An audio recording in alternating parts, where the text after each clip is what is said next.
आज का स्टडी है 2 किंग्स चैप्टर 2। और ये जो आज चैप्टर हम पढ़ेंगे वो बताता है कि अ, परमेश्वर की सेवा किस तरह से महिमा से भरी हुई है।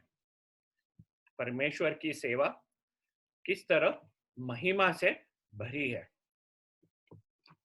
तो हम ये जो आज भाग पढ़ने वाले हैं उसमें से देखेंगे कि किस तरह परमेश्वर का की महिमा प्रकट होती है। पहले हम देखते हैं कि जो हम परमेश्वर भविष्यवाणी जो होने वाली है उसमें से उसकी महिमा प्रकट करता है।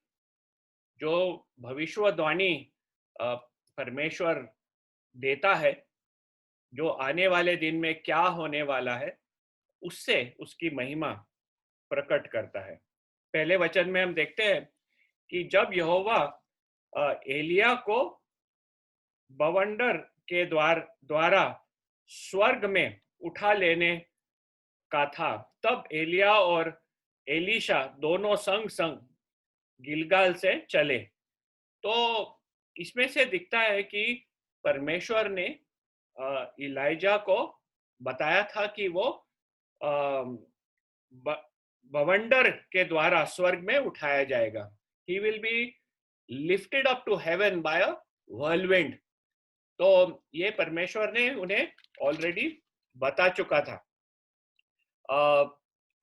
एलाइजा को पता था, एलीशा को पता था, और हम देखते हैं कि कई अनेक दूसरे भविष्यवक्ताओं को भी ये पता था कि एलिया वो भवंडर के द्वारा स्वर्ग में उठाया जाएगा।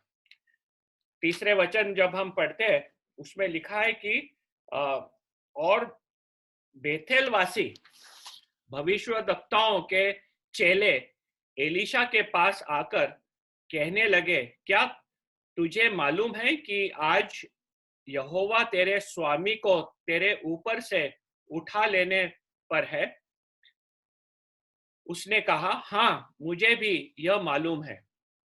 तो इसमें से हम देखते हैं कि जो भविष्यवक्ताओं जो बेथेल में थे वो जानते थे कि एलिया उठा ले जाने वाला है, और एलीशा भी बताता है कि हाँ, मुझे पता है।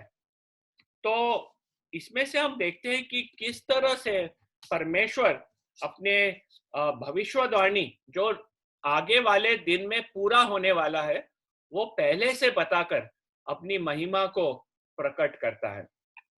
आमोस के तीसरे अध्याय और 7वें वचन में लिखा है कि the Lord God does nothing without revealing his secret to his servants the prophets. Amos 3:7 में लिखा है कि परमेश्वर ऐसे कुछ भी नहीं करता बिना अपने भविष्यवक्ता जो उसके सेवक है उन्हें बिना ये रहस्य बताए बिना। दानियल के किताब में जब स्टैनली ब्रदर ने लिए थे अबाउट रिटर्न ऑफ क्राइस्ट, आप लोग ने सुने रहेंगे कि दानियल को परमेश्वर ने ये भविष्यवाणी दी थी कि आने वाले दिनों में क्या होने वाला है। तो प्रकटीकरण के समय जो एंड टाइम्स जो बोलते हैं उस समय क्या होने वाला है वो दानियल को परमेश्वर ने बताया है। ये परमेश्वर क्यों क्या बताता है? इसलिए कि जब वो घटना घटेगी तब लोगों को ऐसा नहीं लगेगा कि अचानक से कुछ हो गया, यानी कुछ एक्सीडेंटली कुछ हो गया। हकीकत ऐसी परिस्थिति ऐसी हो गई कि ये चीज हो गया है, लेकिन लोग पहचानेंगे कि परमेश्वर ने बताया है और उसके वचन के अनुसार हुआ है। हम देखते हैं कि हमारा परमेश्वर जो आने वाले दिन में होना है वो पहले से जानता है। ये हमारा महान परमेश्वर और ये उसकी महिमा वो अपने भक्तों को उनके अ, अ, सेवा में हम देखते हैं कि वो प्रकट करता है। आज हम पवित्र शास्त्र जब हमारे हाथ में है वो पढ़ के हम देखते हैं, हमें पता है कि आने वाले दिनों में क्या घटना घटने वाली है। हमें पता है कि रैप्चर करके एक घटना घटने वाली है, जिधर प्रभु यीशु ख्रिस्त जो स्वर्ग में परमेश्वर पिता के दाहिने हाथ बैठा है, वो खुद आएगा और हमें उठाकर वापस स्वर्ग में ले जाएगा। तो ये होने वाला सिचुएशन है। ये बिना बताए नहीं होने वाला है। तो परमेश्वर ने पूरी खुलासा करके ये प्रकट किया है और वैसे होगा। अनेक चीज हमें बाइबल में से दिखता है कि परमेश्वर अपने आप को भविष्यवक्ताओं के द्वारा प्रकट किया और जो घटना उसने बताई थी वो सब कुछ पूरी हुई है।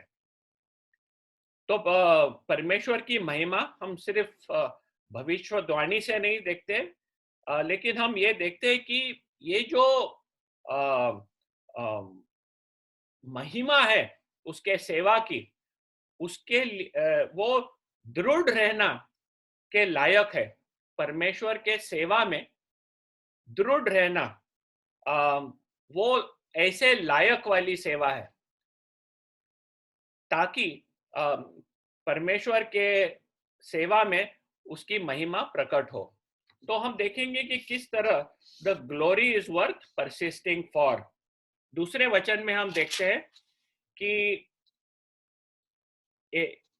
एलाइजा एलिशा को कहता है कि तू इधर गिलगाल में रह जा, परमेश्वर ने मुझे बुलाया है आगे जाने, बेथेल जाने के लिए वो मुझे बुलाया है, तू गिलगाल में रह जा, तू इधर ही रह जा। चौथे वचन में वैसे वापस बोलता है कि एलिशा तू इधर रह जा, क्योंकि परमेश्वर मुझे बेथल से जेरिको भेज रहा है। छठे वचन में वापस एलाइजा एलिशा को कहता है कि कृपया करके तू इधर जेरिको में रह जा, क्योंकि परमेश्वर ने मुझे यर्दन नदी के उस पार बुलाया है। तो इधर हम देखते हैं कि किस तरह एलिशा एलाइजा के साथ उसका साथ छोड़ने के लिए बिल्कुल तैयार नहीं था, because it is worth persisting for. ये जो सेवा में परमेश्वर की महिमा प्रकट होती है, उसके लिए हमें दृढ़ रहना, उसकी सेवा में दृढ़ रहना, ये उसकी लायक है। और हम देखते हैं कि एलिशा का जवाब एलाइजा को क्या है। वो कहता है कि यहोवा के और तेरे जीवन की शपथ, मैं तुझे नहीं छोड़ने का, मैं तुझे नहीं छोड़ने का, मैं नहीं तुझे नहीं छोड़ूंगा, मैं तेरे साथ आऊंगा। एक बार बोलता है, दूसरे बार बोलता है, तीसरे बार बोलता है। इलाजा उसे मना करने के लिए प्रयत्न कर रहा है, लेकिन एलिशा वो दृढ़ है अपने डिसीजन में कि मैं इलाइजा के साथ रहूंगा। हम देखते हैं कि एलाइजा एलिशा का ये टेस्ट ले रहा था, वो उसका परख रहा था कि कितना ये छोड़ देगा अपना सेवा, या कितने दृढ़ता से वो टिका रहेगा। और हम देखते हैं कि एलिशा बिल्कुल टिका रहा और थोड़ा भी हला नहीं उधर से। हम हमारे जीवन में जब अड़थड़े आते हैं, परेशानी आती है, कठिनता आती है, या तो कोई बोलेगा छोड़ दो ना ये सब, क्यों आप समय आपका बेकार कर रहे हो। दूसरे चीज के ऊपर आप ध्यान दो, आपको आपके प्रकृति के ऊपर ध्यान देना है, आपको आपके पैसों के ऊपर ध्यान देना है, आपके परिवार के ऊपर ध्यान देना है, तो हम कितने सहलता से छोड़ देते हैं परमेश्वर की सेवा। हम छोड़ देते हैं क्योंकि दृढ़ रहना हमारे में नहीं है।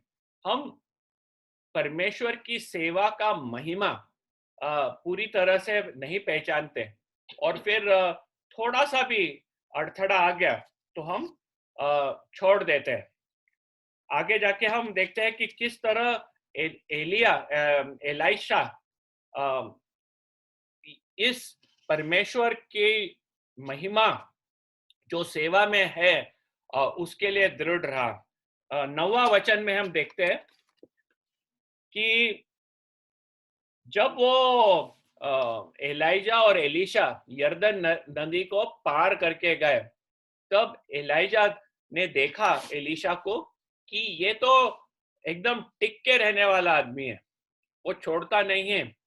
तब उसने उसे कहा 9वें वचन में, उनके पार पहुंचने पर एलिया ने एलीशा से कहा, इससे पहले कि मैं तेरे पास से उठा लिया जाऊं, जो कुछ तू चाहे कि मैं तेरे लिए करूं वह मांग। तो वो एक ओपन इनविटेशन देता है कि तू क्या चाहता है मैं तेरे लिए करूं, मांग ले। तब एल, ए, ए, एलीशा एलीशा एलाइजा से कहता है कि तुझ में जो आत्मा है उसका दूना भाग मुझे मिल जाए। तो ये उसकी इच्छा थी कि जो आत्मा एलाइजा में थी उसका दुगना भाग, उसका दुगना भाग एलीशा बोलता है मुझे मिल जाए।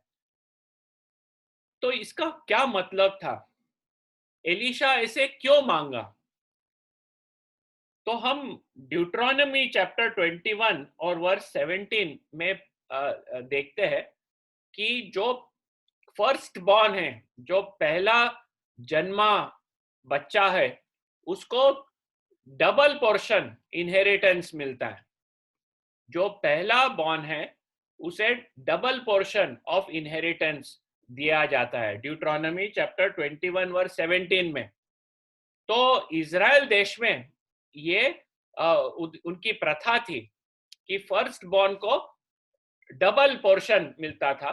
तो उस रीत से एलीशा एलाइजा को कहता है कि तुझ में जो आत्मा है उसका दूना भाग मुझे मिल जाए। मीन्स मैं I will be treated like your first born. जो तेरे सेवा का अधिकार है उसका सक्सेसर मैं बनूं। ये एलीशा की प्रार्थना थी, ये उसकी इच्छा थी, क्योंकि वो इस सेवा में उसको पता है कि एलाइजा अभी उठा ले जाने वाला है, और परमेश्वर की ये महान सेवा, ये महिमा भरी सेवा वो जारी रखना है। और वो जारी रखने का जो रिस्पॉन्सिबिलिटी है, हम देखते हैं कि एलीशा उसके लिए खुद को आगे बढ़ के तैयार कर रहा है। जब पहले ही हम देखते हैं 2 किंग्स चैप्टर 14 वर्स नहीं, उसके पहले 1 किंग्स 19:19 में जब एलाइजा उधर जो साइनाई पर्वत से वापिस आता है, तब अपना जो कपड़ा है उस एलिशा के ऊपर डालता है। 1 किंग्स 19:19। तब से एलिशा को पता था कि एलाइजा ने उसको अपना सक्सेसर करके चुना है। अभी वो परमेश्वर की आत्मा जो एलाइजा में है, वो सामर्थ्य खुद पे मांग रहा है ताकि वो अपना सेवा एलाइजा के बाद जारी रखे। तो हम देखते हैं कि परमेश्वर की सेवा, वो उसकी जो महिमा है, ये उसमें एक लायकत है कि हम उसके सेवा में दृढ़ रहते रहे। तीसरा हम देखते हैं कि परमेश्वर किस तरह महिमा से अपनी महिमा बताता है कि जो उसके ऊपर विश्वास रखता है उन्हें वो अपने पास संभाल के रखता है। He gloriously keeps persons faithful to himself.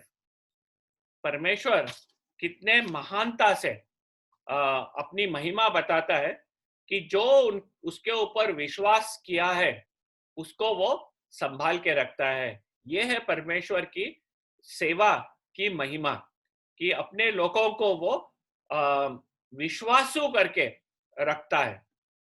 तीसरे वचन में हम देखते हैं,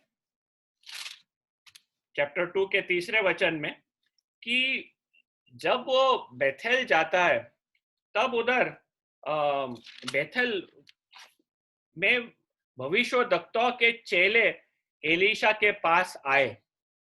यानी इसका मतलब है कि बेथेल में भविष्यवक्ताओं के चेले थे। There were the sons of the prophets, English में लिखा है कि and the sons of the prophets who were in Bethel. यानी ये जो भविष्यवक्ताओं थे, वो जो चेले थे, वो बेथेल में थे। अभी हमें पांचवें वचन में हम देखते हैं कि जेरिको में भी इस तरह के भविष्यवक्ताओं के चेले थे। हाँ, तो बेथेल में भी थे, जेरिको में भी थे।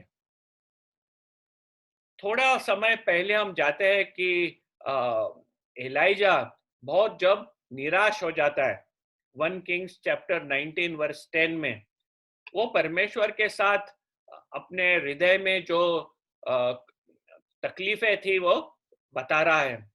तो वो क्या कहता परमेश्वर को कि तेरे भविष्यवक्ताओं में से मैं अकेला बचा हूं और अभी ये लोग, इजराइल के लोग, मेरे जीवन के पीछे पड़े हैं।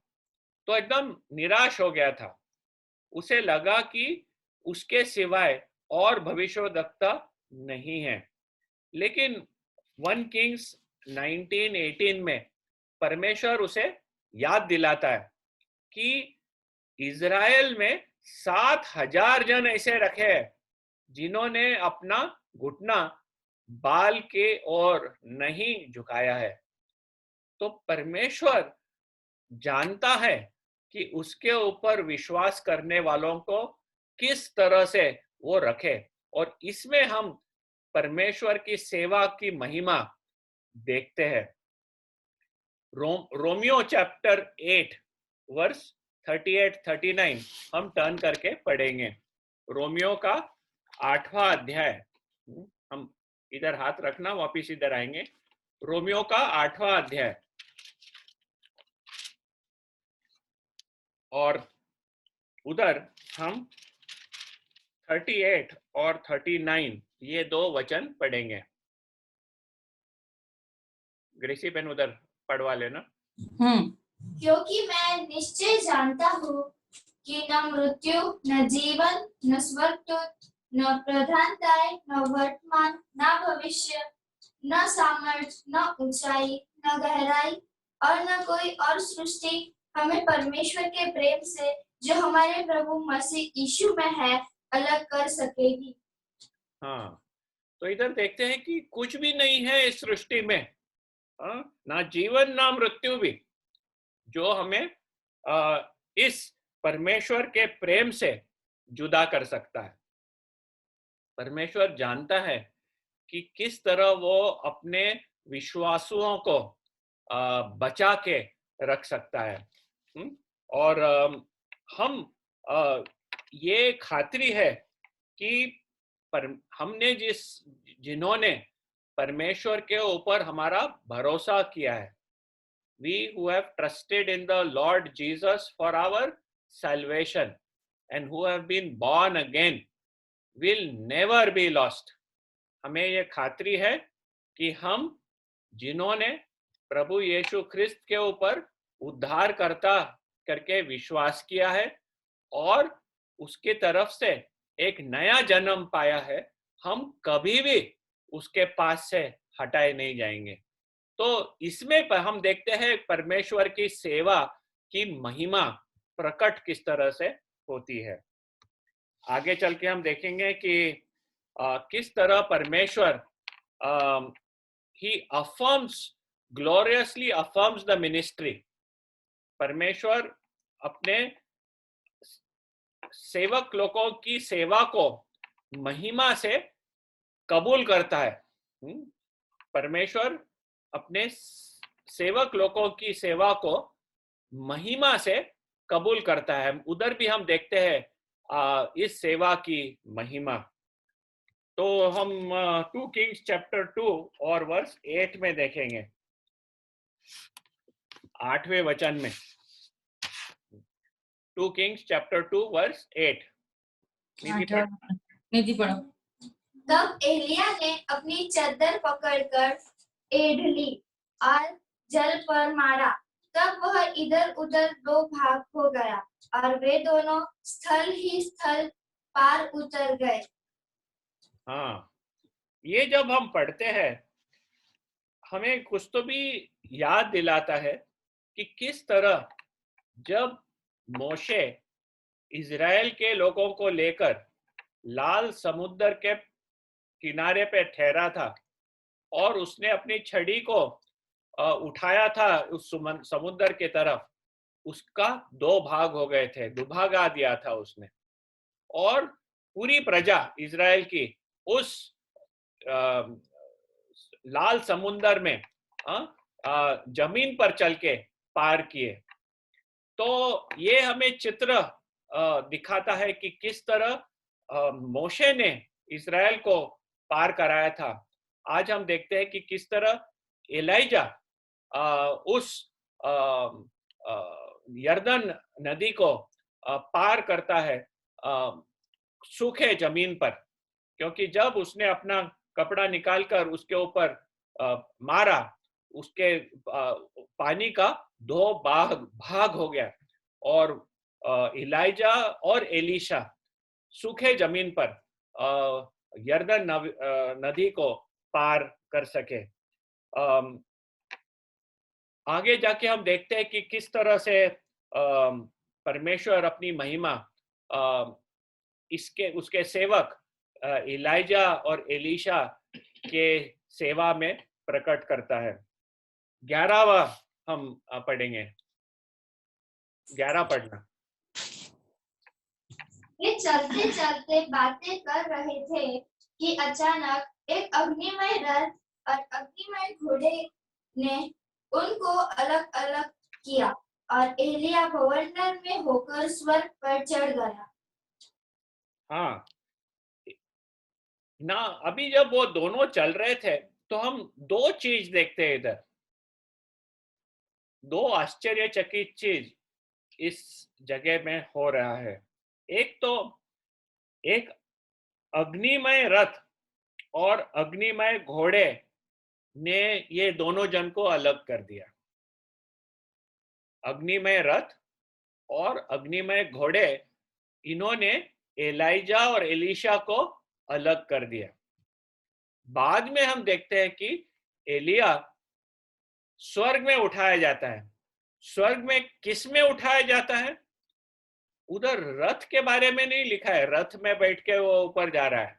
इधर लिखा है कि वो भवंडर में होकर स्वर्ग में चढ़ गया। He went up in a whirlwind into heaven। तो जो रथ एंड घोड़ा था, जो अग्नि का था, उससे हम देखते हैं कि दोनों का भेद हो गया उधर। और एलाइजा एक भवंडर बाय व्हर्लविंड, उसमें से स्वर्ग में उठाया गया। तो इस तरह हम देखते हैं कि परमेश्वर ने अपने भविष्यद्वक्ता सेवक को किस तरह एक बहुत महान रीत से स्वर्ग में ले गया। हम एलाइजा के बारे में जब पढ़ते हैं ये, हमें और एक जन का याद आता है, उसका नाम था इनोक। इनोक भी एक जन था जो हम जेनेसिस में पढ़ते हैं जो परमेश्वर ने उसे उठाकर न मृत्यु पाए स्वर्ग में वो उठाया गया। और एलाइजा दूसरा ऐसा है जिसने परमेश्वर ने न मृत्यु चखे स्वर्ग में उठाकर ले गए। We see the ascension of Jesus Christ prefigured here. प्रभु यीशु ख्रिस्त का पृथ्वी पर से स्वर्ग में उठा जाना, उसका एक चित्र हम ओल्ड टेस्टामेंट में देखते हैं, जब इलाइजा बिना मृत्यु पाए स्वर्ग में उठाया गया।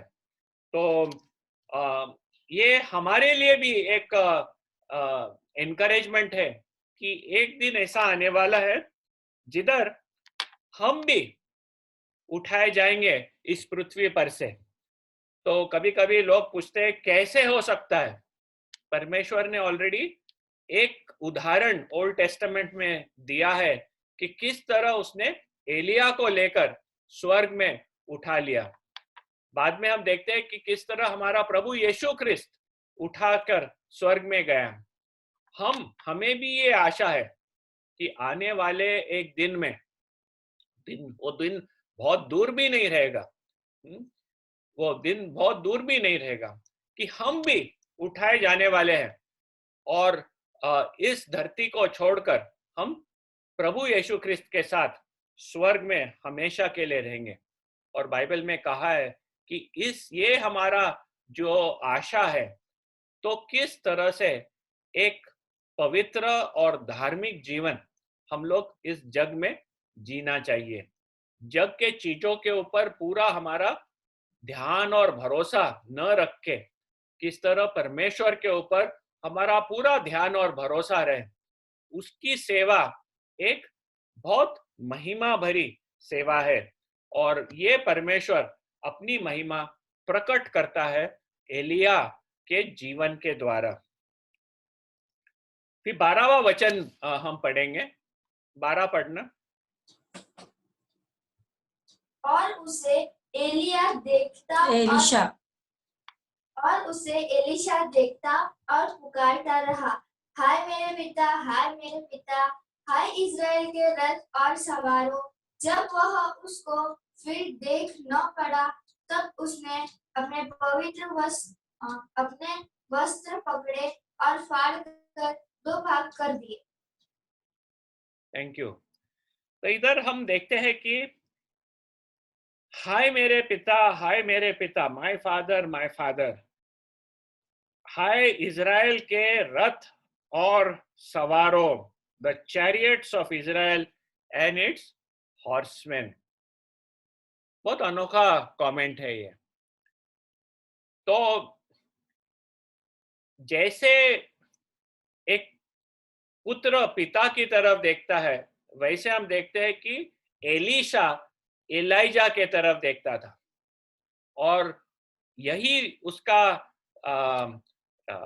एक्सपेक्टेशन था कि जैसे एक पिता अपना इनहेरिटेंस अपने बेटे को देता है, वो एलाइजा का इनहेरिटेंस जो उसके पवित्र आत्मा की सेवा थी, उसका इनहेरिटेंस एलीशा प्राप्त करे।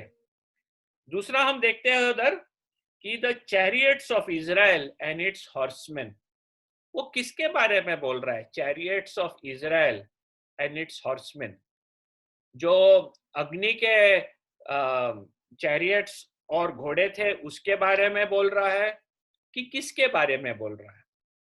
एलीशा ये इलाइजा के बारे में बोल रहा है।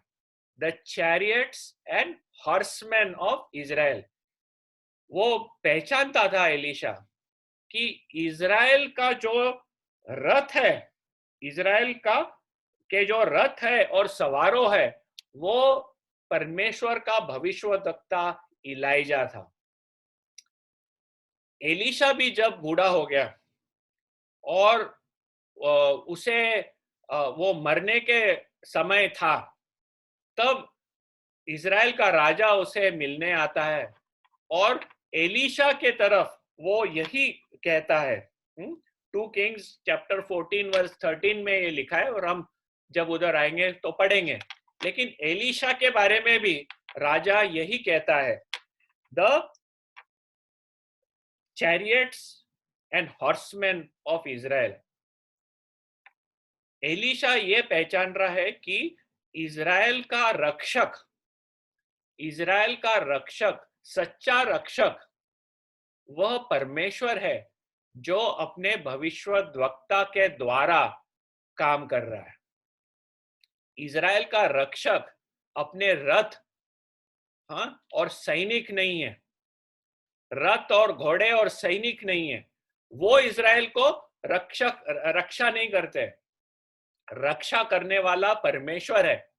और ये परमेश्वर अपने भविष्यद्वक्ताओं के द्वारा इजराइल देश का रक्षा कर रहा था।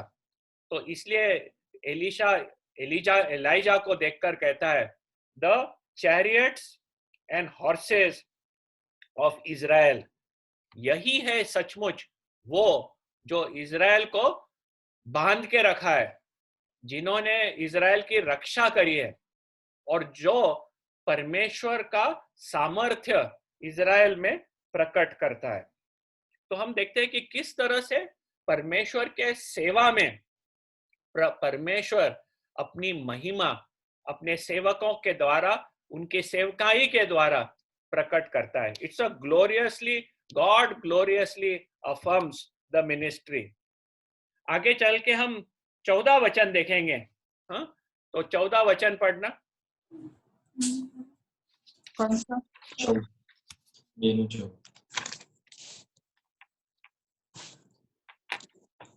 तब उसने एलिया की वह चादर जो उस पर से घिरे थे पकड़कर जल पर मारी और कहा, एलिया का परमेश्वर यहोवा कहाँ है? जब उसने जल पर मारा तब वह इधर उधर तो भाग हो गया और एलीशा पार हो गया। अभी एलाइजा तो चले गया था, एलीशा अकेला रह गया था। याद है जिधर जब मोसेस पर्वत नीबो के ऊपर जाकर फिर परमेश्वर ने वो किधर मृत्यु पाया कोई नहीं जानता है, क्योंकि परमेश्वर उसको गाड़ा। मोशे का कब्र किसको नहीं पता किधर है, क्योंकि परमेश्वर के सामने वो मृत्यु पाया और परमेश्वर ने गाड़ा। और हम देखते हैं कि मोसेस के बाद जो रिस्पॉन्सिबिलिटी आई थी वो जोशुआ के ऊपर आई थी। और जोशुआ को उत्तेजित करते वक्त परमेश्वर जोशुआ को उत्तेजित करता है और कहता है कि डर मत, धीरज भर के रख, परमेश्वर के ऊपर पूरा भरोसा रख, उसके वचन पे चल और परमेश्वर तुझे जीत देगा। तो हम देखते हैं कि एलिजा का ये जो सेवा खत्म हुई थी, वो स्वर्ग में चले गया था। अभी उसके बाद एलीशा की सेवा हम देखते हैं शुरू होती है।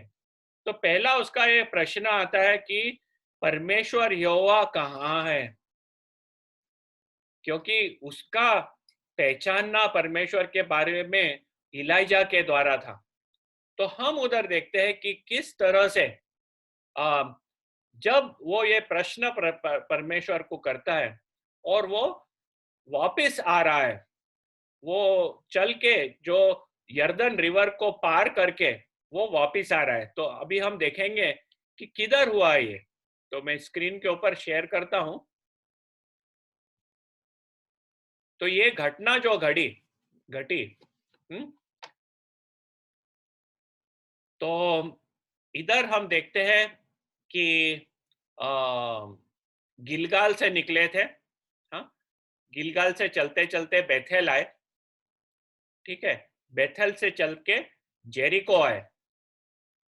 ये है यर्दन नदी और ये है डेड सी, खारा नमक का समुंदर। तो उन लोग ने जेरिको से, गिलगाल से आके बेथल, बेथल से आके जेरिको, और जेरिको से यर्दन नदी पार करके इस जगह पे हम देखते हैं कि एलिजा को परमेश्वर व्हर्लविंड में स्वर्ग में ले जाता है। अभी इधर एलीशा खड़ा है इधर से वो वापस जेरिको की ओर अपना प्रवास शुरू किया। और जब वो यरदन नदी पे आता है, जैसे हमने पढ़ा कि उसने जल जब उसने जल पर मारा, तब वह इधर उधर दो भाग हो गया और एलीशा पार हो गया। जैसे एलाइजा ने यरदन नदी का दुभागा था, वैसे अभी देखते हैं कि एलीशा इस यरदन नदी को दुभाग के पार करता है। जब एलीशा पार करता है, हमें याद आता है किसका? जोशुआ के बारे में। इसी स्थान से जोशुआ ने पूरी इजराइल के प्रजा को ये जो यरदन नदी है उसको दुभाग के उन्होंने पार किया था और जेरिको का हमला किया था। अभी हम देखते हैं कि एलीशा वही जगह पे इस यरदन नदी को पार करके वो जेरिको के ओर जा रहा है। तो हम देखते हैं कि किस तरह परमेश्वर ने अपनी सेवकों के सेवा में अपना महिमा प्रकट करके उनकी सेवा का एफर्मेशन किया, नक्की किया उनकी सेवा। फिर आगे चल के हम देखते हैं कि God gloriously reveals to others also. महिमा भरे रीत से परमेश्वर एलीशा की जो सेवा है वो दूसरे लोगों को प्रकट करता है। ऐसे न हो कि सिर्फ एलीशा समझे कि एलाइजा की सेवा मेरे पे आई है, लेकिन ये परमेश्वर दूसरों को भी प्रकट करके एलाइशा के सेवा की महिमा दूसरों को प्रकट करता है।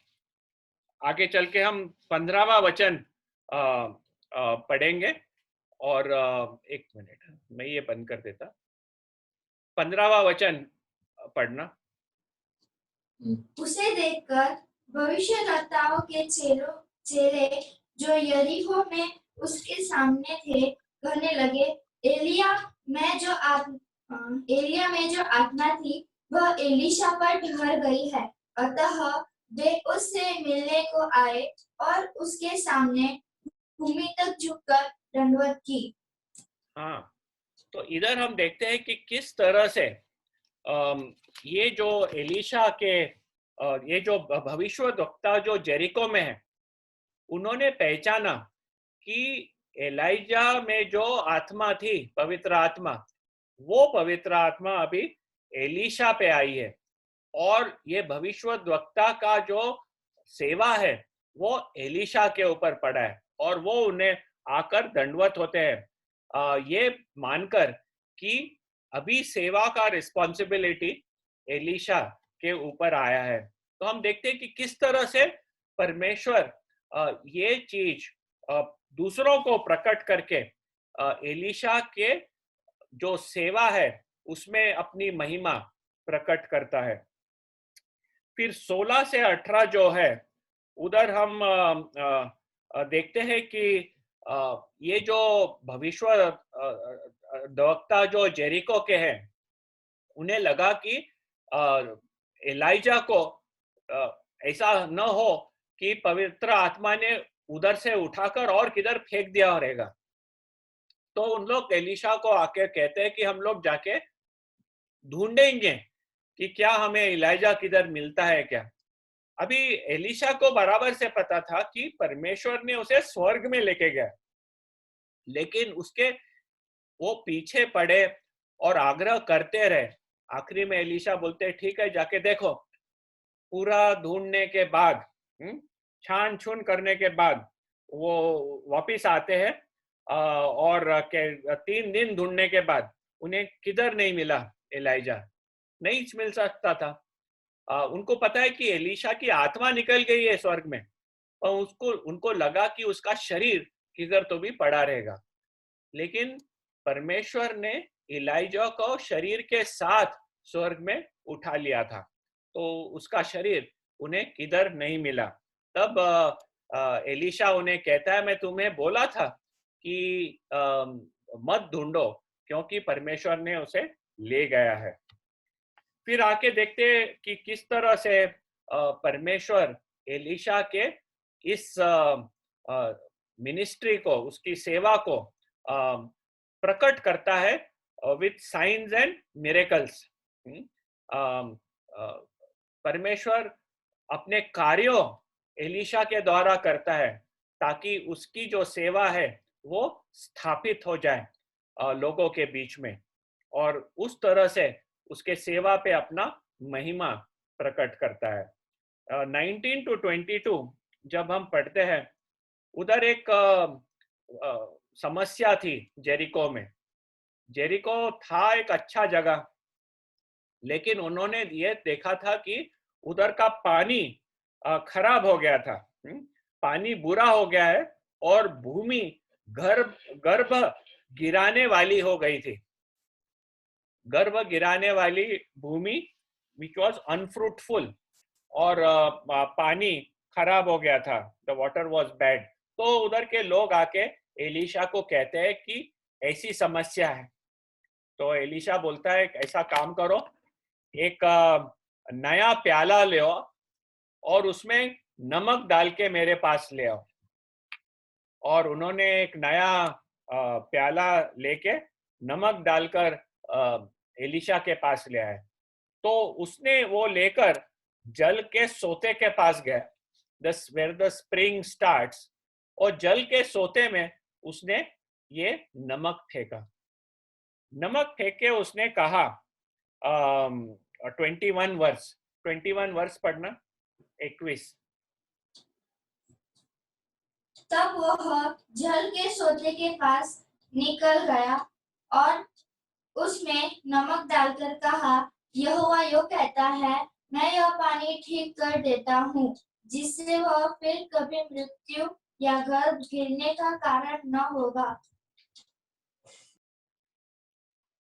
तब वो कहता है कि यहोवा यह कहता है कि मैं यह पानी ठीक कर देता हूं।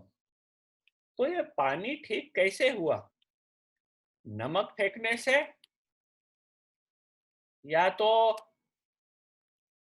उसके वचन से, जिधर वो कहता है कि यहोवा यह कहता है, मैं यह पानी ठीक कर देता हूं, जिससे वह फिर कभी मृत्यु का या गर्भ गिरने का कारण न होगा। ये जो है, हम देखते हैं कि जो नमक फेंकने का वाज अ सिंबॉलिक एक्ट, क्योंकि जब वो जल के सोते पे गया और उसमें नमक फेंका, वो नमक पानी के साथ बह गया। वो सोते के स्टार्टिंग पॉइंट में नमक नहीं गया, नमक को पानी के साथ बह गया। तो it was a symbolic act, लेकिन वो पानी को सही करने वाला परमेश्वर था। इसलिए वो बोलता है कि परमेश्वर यह कहता है। भविष्यवक्ताओं का ये हमेशा, जब परमेश्वर कुछ कहता था, वो हमेशा कहते थे कि यहोवा यह कहता है, thus says the Lord, हमेशा thus says the Lord, और फिर कहते थे कि परमेश्वर ने क्या कहा। ये जो परमेश्वर ने कहा, उससे ये पानी अच्छा हो गया। तो 22वें वचन में हम देखते हैं, एलीशा के इस वचन के अनुसार पानी ठीक हो गया और आज तक ऐसा ही है। वो जो जेरिको में पानी था एकदम साफ हो गया, अच्छा हो गया, मीठा हो गया और उनके लिए उपयोगी हो गया। आगे बढ़ के देखते हैं कि किस तरह से एलीशा के जो सेवा में परमेश्वर कंटिन्यू करता है अपने आप को प्रकट करने, अपनी महिमा प्रकट करने। 23 to 25 वो बेथल की ओर जाता है, जेरिको छोड़ के बेथल की ओर। वो आया था बेथल से जेरिको, जेरिको से जर्दन। अभी वो जाता है जर्दन से, यर्दन से जेरिको, और जेरिको से बेथल। बेथल में काफी काव वर्शिप, गाय का भक्ति, वो एक सेंटर था जिधर परमेश्वर के विरुद्ध काफी अधार्मिक चीजें इजराइल ने की थी। अभी वो बेथेल जगह आता है और इधर हम देखते हैं कि एक लड़के लोगों का ग्रुप आता है उसके पास और उसको छेड़ने लगते हैं। लड़के लोगों का ग्रुप है। बाद में पढ़ने से ऐसा लगता है कि काफी बड़ा ग्रुप होगा ये, ऐसे नहीं कि 2-3 बच्चे लोग आके उसको चिढ़ा रहे थे, काफी बड़ा ग्रुप होगा, वो देखेंगे हम आगे पढ़कर। लेकिन उन लोग आके उसे चिढ़ाने लगे और क्या कहने लगे वो 23वें वचन में हम पढ़ेंगे। 23। वहां से वह बेतेल को चला और मार्ग की चढ़ाई में चल रहा था कि नगर से छोटे लड़के निकलकर उसका ठट्ठा करके कहने लगे, हे चंदुए चढ़ जा, हे चंदुए चढ़ जा। हाँ, तो ये जब उन्हें चिढ़ाने लगे एलीशा को, तो क्या बोलते हैं कि गो अप, चढ़ जा। इसका मतलब क्या है चढ़ जा, गो अप? अभी लोगों को पता था कि एलाइजा स्वर्ग में उठाया गया है, एलाइजा स्वर्ग में उठाया गया है। तो बोलते जो विश्वास नहीं कर रहे हैं कि परमेश्वर ने क्या किया है, वो बोलते ए चंदुए चढ़ जा, तेरा जो पहले था एलाइजा जैसे तो बोल रहा है कि वो चढ़ गया है स्वर्ग में, तू भी चढ़ जा। तो इस तरह से वो ठट्टा कर रहे हैं। तो ठट्टा जो है, और ए चंदुए मीन्स यू बॉल्ड हेड। तो ये जो एलीशा था वो परमेश्वर का सेवक था, और ये जो ठट्टा हो रही थी वो परमेश्वर के सेवा के बारे में ठट्टा हो रही थी कि जैसे परमेश्वर ने इलाइजा को जो स्वर्ग में लेके गया उसके बारे में ठट्टा हो रही थी कि तू भी चढ़ जा। तो ये सुनकर इलाइशा उनके ऊपर श्राप देता है, और जब वो उधर से निकलता है हम देखते हैं कि 2 शी बेयर्स, 2 रीछनियों, 2 शी बेयर्स, भालू, फीमेल भालू, वो बाहर जंगल में से आती है और 42 लड़के फाड़ डालती है, यानी 42 बॉयज इट टोर।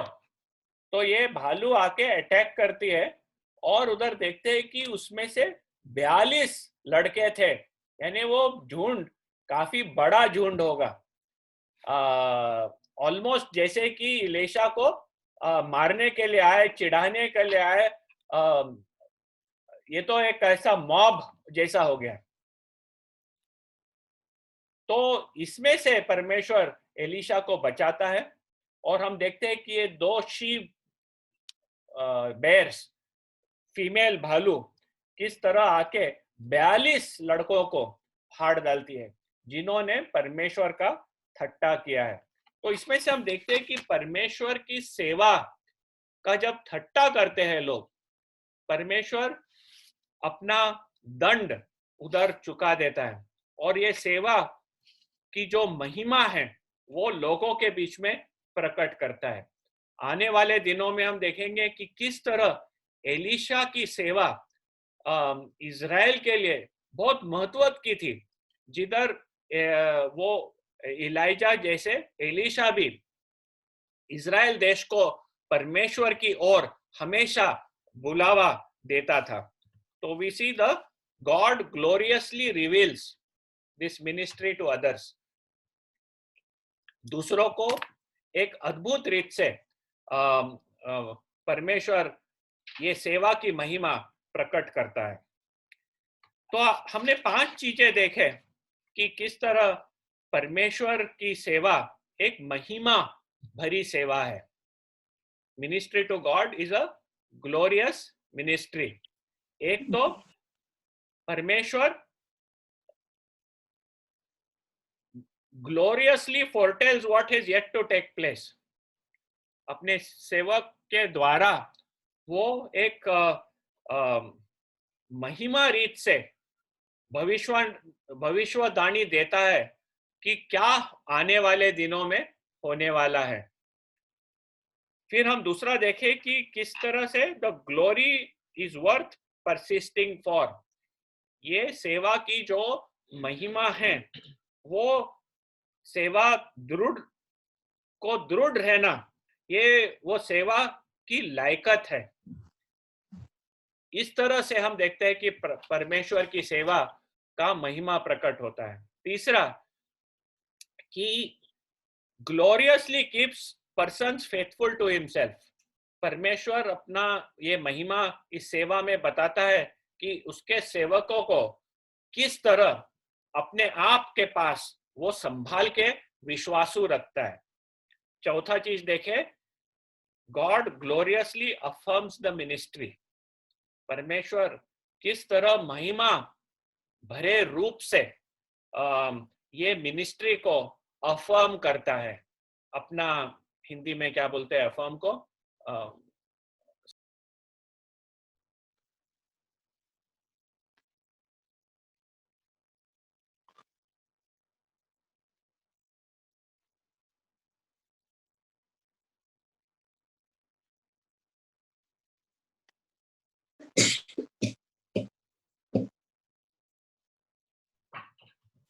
हाँ, लाइन डिस्कनेक्ट हो गया, वापस लाइन कनेक्ट हुआ है। तो पांचवें चीज में हम देखते हैं कि he gloriously reveals to others also. परमेश्वर ये महिमा भरी जो सेवा है वो दूसरे लोगों को भी अपना सामर्थ्य प्रकट करता है। ये सब में से हमें ये समझ में आता है कि किस तरह से परमेश्वर की सेवा करना इज अ प्रिविलेज। परमेश्वर की सेवा करना इज अ प्रिविलेज। प्रिविलेज को हिंदी में जो भी शब्द है, एक मान भरा चीज है। परमेश्वर की सेवा करना एक मान भरा चीज है, जो भी सेवा में परमेश्वर हमें बुलाया है। 1 Corinthians chapter 3 verse 9 उसमें लिखा है कि we are coworkers with God. हम परमेश्वर के कार्य में उसके साथीदार हैं। सेवा है परमेश्वर की सेवा। सेवा हमारी सेवा नहीं है, परमेश्वर की सेवा है। हम उसके साथीदार हैं। परमेश्वर हम सब जन को उसके साथीदार बनाता है उसकी सेवा में। We are coworkers with God. और परमेश्वर की सेवा में हर एक विश्वासु साथ देता है। परमेश्वर हर एक जन को, हर एक विश्वासु को अपने सेवा में उपलब्ध करता है। इन एफिशियंस चैप्टर 4 वर्स 12 ये बताया है कि to equip the saints for work of ministry for building up the body of Christ. परमेश्वर सेवकों को कलीसिया में देता है ताकि हर एक विश्वासु, हर एक परमेश्वर का बच्चा सेवा करने में उपलब्ध हो जाए, तैयार हो जाए, ताकि जो शरीर है वो अच्छी तरह से बढ़े। ये जो सेवा है परमेश्वर की, वो नेम के लोगों के लिए नहीं है। हम बोलते हैं वो फुल टाइम वर्कर्स, उनके लिए नहीं है। सेवा एक चीज है कलीसिया में हर एक विश्वासु को, जो भी कहता है कि मैं परमेश्वर का बच्चा हूं, मैं परमेश्वर के शरीर का भाग हूं, मुझे परमेश्वर ने नया जन्म दिया है, मैं कलीसिया का भाग हूं। परमेश्वर हमें उसकी सेवा के लिए बुलाता है, तैयार करता है, ताकि उसका शरीर जो कलीसिया है इस जग में वो अच्छे रीत से बढ़े और प्रभु यीशु ख्रिस्त के बारे में साक्षी इस जग में अच्छी तरह से जाए। और ये जो सेवा में परमेश्वर बुलाता है, हमें ये जानना महत्व का है कि वो एक शानदार और महिमा भरी सेवा है। हमने एलाइजा और एलीशा के जीवन के द्वारा देखा है कि किस तरह परमेश्वर अपनी महिमा प्रकट करता है इस सेवा के द्वारा। हम भी छोटे मोटे काम जो करते हैं, छोटा मोटा सेवा के लिए परमेश्वर हमें बुलाता है, अपॉर्चुनिटीज देता है, कितना भी छोटा क्यों ना हो, ये परमेश्वर की महिमा प्रकट करती है। और उस रीत से, उस दृष्टिकोण से हमें ये सेवा में उपलब्ध होना है। तो ये था आज के